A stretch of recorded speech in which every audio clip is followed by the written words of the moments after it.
If you do this, anything that you wish will happen. There's a difference between wishing for a thing and being ready to receive it. If you organize your mind to a certain level of organization, it in turn organizes the whole system.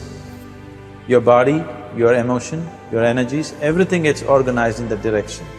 Once all these four dimensions of you, your physical body, your mind, your emotion and the fundamental life energies are organized in one direction, once you're like this, anything that you wish happens without even lifting a little finger actually. There's the key.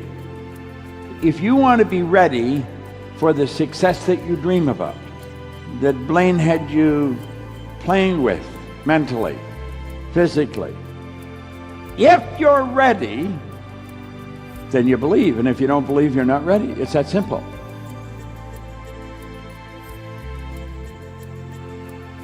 The state of mind must be belief and not mere hope or wish. You see, the largest gap between successful and unsuccessful people in life is the thinking gap. Successful people think differently than unsuccessful people. This is the sad truth. Most people, it's hope and wish.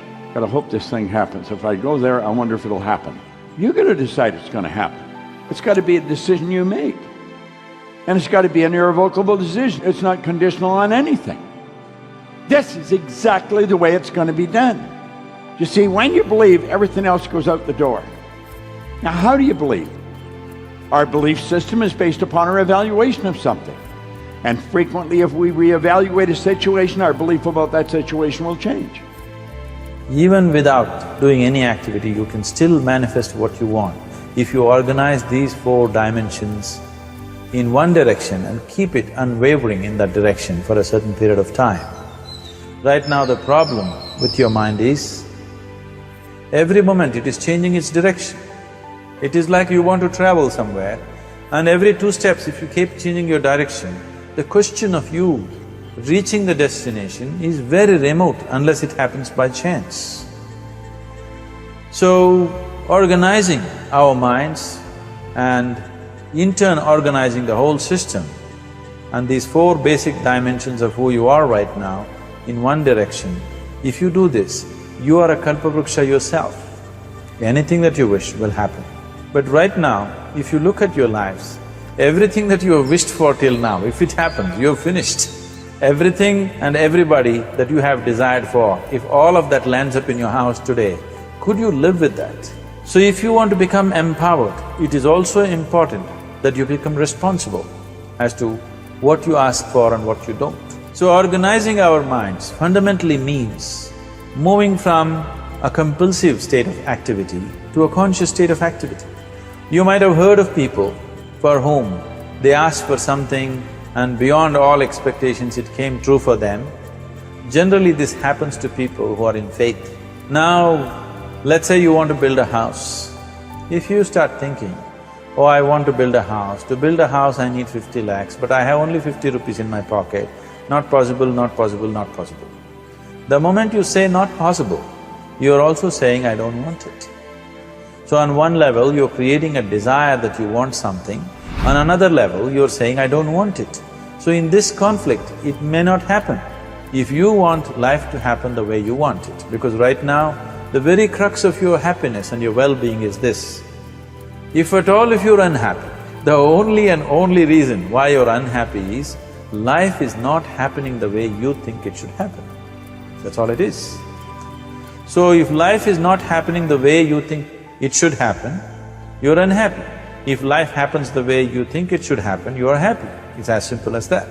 The power of will is equal to all the circumstances of life, and he allows nothing to destroy his will to win. Wise thinking leads to right living, stupid thinking leads to wrong living. How true that is. Your attitude is the paintbrush of the mind. In other words, you and I hold the paintbrush in our hand and we get to determine the picture we put in the mind that we have. The right attitude toward defeat is that which refuses to accept it as anything more than temporary. And this is an attitude that one can best maintain by so developing his willpower that he looks upon defeat as a challenge to test his mettle. That challenge should be accepted as a signal that has been deliberately hoisted to inform him that his plans need mending. Defeat should be looked upon in precisely the same manner that one accepts the unpleasant experience of physical pain. For it is obvious that physical pain is nature's way of informing one that something needs attention and correction. Pain, therefore, may be a blessing and not a curse.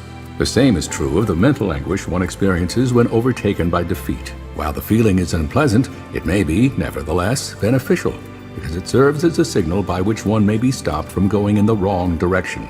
So if life has to happen the way you think it should happen, first of all, how you think, with how much focus you think, how much stability is there in your thought, and how much reverberance is there in the thought process will determine whether your thought will become a reality or is it just an empty thought. How you do not create any impediments for your thought by creating negative thought process. Is something possible or not possible? Is destroying humanity. What is possible and not possible is not your business, it's nature's business. Your business is just to strive for what you want. If I ask you two simple questions, I want you to just look at this and answer this. Right now, from where you're sitting, can you just fly off? You say no. Right now, from where you're sitting, can you get up and walk? You'll say yes. What is the basis of this? Why you say no to flying and yes to walking? Because past experience of life, many times you've gotten up and walked, never did you fly off. Or in other words, you're using the past experience of life as a basis for deciding whether something is possible or not possible. Or in other words, you have decided that what has not happened till now cannot happen in your life in future. This is a disgrace to humanity and the human spirit. What has not happened till now on this planet can happen tomorrow. Human beings are capable of making it happen tomorrow. So what is possible and what is not possible is not your business. That is nature's business. Nature will decide that. You just see what is it that you really want and strive for that. And if your thought is created in a powerful way, without any negativity, without any negative thoughts bringing down the intensity of the thought process, it will definitely manifest. If you simply commit yourself to creating what you really care for, your thought gets organized in such a way, there is no such thing as whether it's possible or not possible. There is no hurdle in your thought process. Your thought flows freely towards what you want. Once this happens, making it happen will also naturally follow. So to create what you really care for, first and foremost thing is that what you want must be well manifested in your mind, that this is what I want. Is that what you really want? You must look at it, because any number of things in your life you have thought, this is it. The moment you reach there, you realize that's not it, it's the next one and the next one and the next one. So what is it that one really wants is one thing. First of all, we must explore. Once that is clear and we are committed to creating it, now there is a continuous process of thought in that direction. Once you can maintain a steady stream of thought without changing direction, definitely this is going to happen in your life, or it will definitely manifest as a reality in your life. So all that you need to do is commit yourself to creating it, to create a peaceful, joyful and loving world, both for yourself and everybody around you. Every day in the morning, if you start your day with this simple thought in your mind, that today, wherever I go, I will create a peaceful, loving and joyful world. If you fall down 100 times in a day, what does it matter? For a committed man, there is no such thing as failure. If you fall down 100 times, 100 lessons to be learnt. If you commit yourself like this to creating what you really care for, now your mind gets organized. Once your mind gets organized, the way you think is the way you feel, your emotion will get organized. Once your thought and emotion is organized, your energies will get organized in the same direction. Once your thought, emotion and energies are organized, your very body will get organized. Once all these four are organized in one direction, your ability to create and manifest what you want is phenomenal. You are the creator in many ways.